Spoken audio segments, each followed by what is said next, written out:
G'day today, Paul Pratt here from Pursuit Advisors, bringing you another update on COVID-19. Specifically today, we're going to chat about your business and what it means for your team.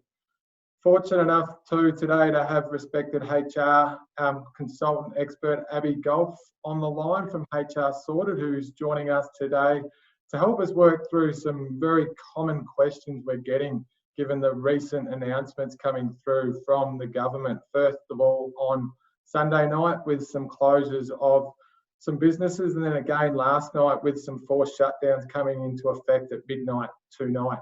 So first of all, thank you to Abby Goff for taking the time to come join us today. Next of all, I will just bring up a disclaimer that we need to acknowledge that given the HR world that we operate in, this is general advice, not specific to your business. So if you do have questions after going through this session, please reach out to ourselves or anyone else that you know that is qualified in the HR space. So it's really important that you just take this as general information and then work out how you apply that to your business.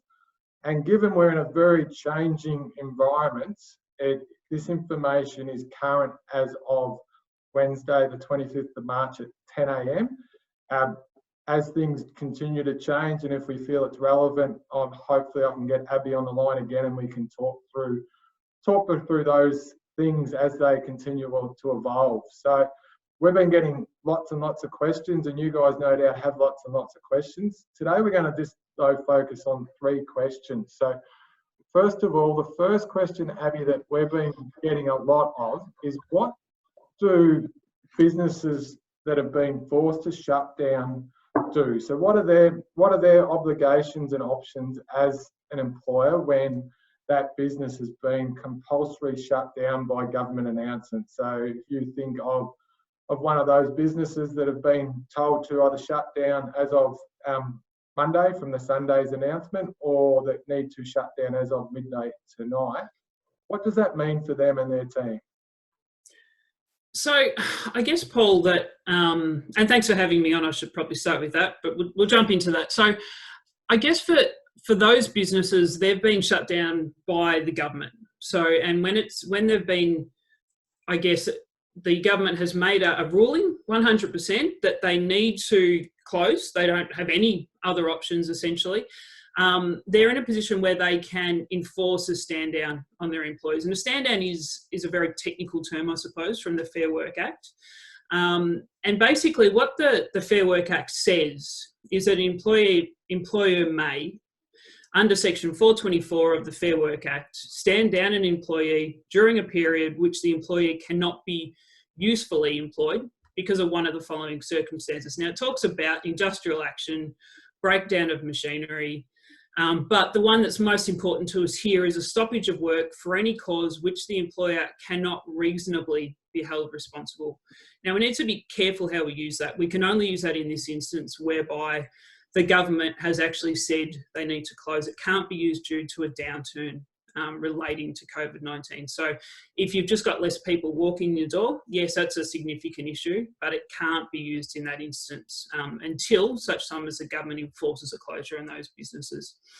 Basically, in this instance, where we can use Section 524, it's okay to close the business without payment of the employees. So basically, Clause 3 goes on to say if an employer stands down an employee during a period under subsection 1, the employer is not required to make payments.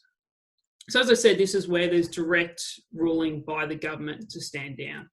Now, the other thing I should say is that we do also need to review our modern awards, any enterprise bargaining agreements and any contracts as well, because there could be slightly different information within those documents. So we need to make sure we check that before we jump into any action in this space as well. So basically, assuming those other documents are silent or have nothing terribly different, employers can move forward and start discussions with their employees to basically shut down their business and stand down their employees.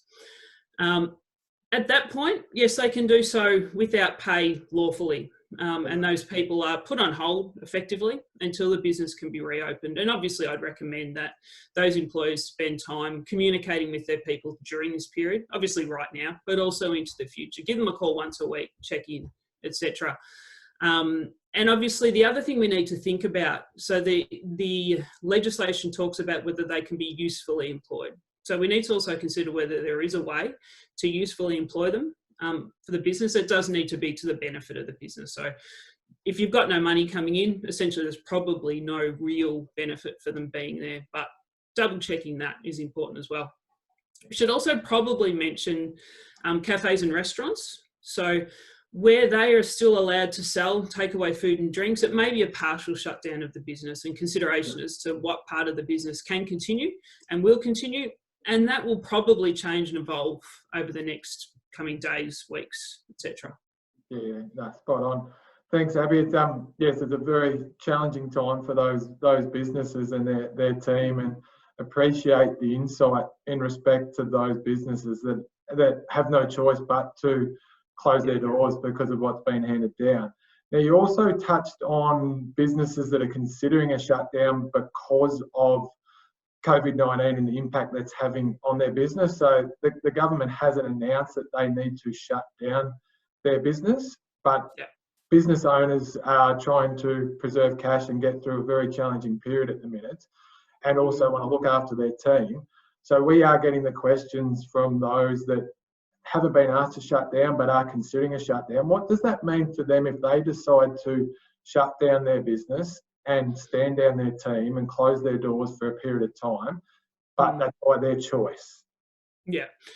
So at this stage, they can't rely upon Section 524 of the Fair Work Act to close their doors without paying their employees, essentially. The discussions I've had with employees at this stage is to start discussions with your employees ASAP. Start talking about what your options are. Start talking to them about potentially reducing hours, utilising some accrued but unused leave, and even doing that on a reduced rate as well. So potentially some unpaid and some paid leave during the week, or some unpaid paid and some hours working during the week. And again, that'll change. But at this stage, it's really important that those things are made through agreement, because essentially until you hit the point where the government says you can close the doors, you cannot unilaterally, so you can't make a ruling yourself that you'll close the doors without payment of those employees unless they agree. Now, hopefully... In writing, Abby, sorry to interrupt, so with agreement, not just verbal agreements, I imagine that needs to be done in writing to be conclusive. Yeah, so if we reach the point of agreement with employees, and even in the previous example that I talked about, I'd be recommending we put that in writing as well. Even when we are okay to close the doors and stand down without pay, we should still put that in writing. So definitely anything that we're doing along this process, we want to really make sure it's in writing, it's clear, and it's specific. And I can certainly help with that. But I think the key thing is to talk to your employees about the fact that you want to support them, but at the same time you want to focus on making sure that the business is viable so you can reopen. And I think it's really important for all of us that we can look forward and we have an opportunity to come back to something. And I think that light at the end of the tunnel is going to be really important for us. The other thing I should mention, Paul, on the last question about a shutdown, is that certainly where we're in the position where we can utilise 524 and we don't have to pay, we can still reach an agreement with employees to pay some accrued annual leave, accrued long service leave. It does need to be via agreement, 100% again in writing, but we can do that, and we could do that at a reduced rate as well with our employees. So considering that as a potential option, maintaining business viability at the same time, again, talking to your employees and working out what can work. Yeah, that's spot on. What I'm hearing there's a chance to discuss and work out an agreement that's great for both the business and the employer. I shouldn't say great, but it helps us through this very difficult time. And then those though that can't negotiate, especially in a forced shutdown, we can then talk to those employees about possible government support. So that sort of stuff's been announced as well, and they've relaxed some rules around access and bits and pieces. But I agree with you, and Carrie, well, encourage business owners to chat to their team and work out things in writing that gets the best result in very difficult circumstances for all involved. Yeah, but definitely. So I'll just jump in. Just for anyone that kind of heard that message, I just suggest you be really careful in those discussions. Go in there with the best intentions, and hopefully the best outcome will be reached. But certainly, it's probably worthwhile talking to myself or someone similar to myself before you have those discussions, just to make sure you're covering all bases. You're aware of what you can and can't do, what you need to do under agreement, and what you can enforce as well. Yeah, it's spot on. It's difficult as it is just to manage your business and the things that are in front of you at the minute. So yeah, any support that people can get from experts, encouraging they do that. Another question we're seeing, and with a lot of businesses now having people work from home.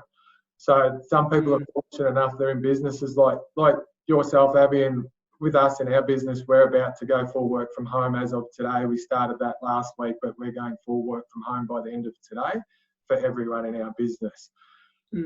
Those though with kids, so families with children, the schools have shut down early.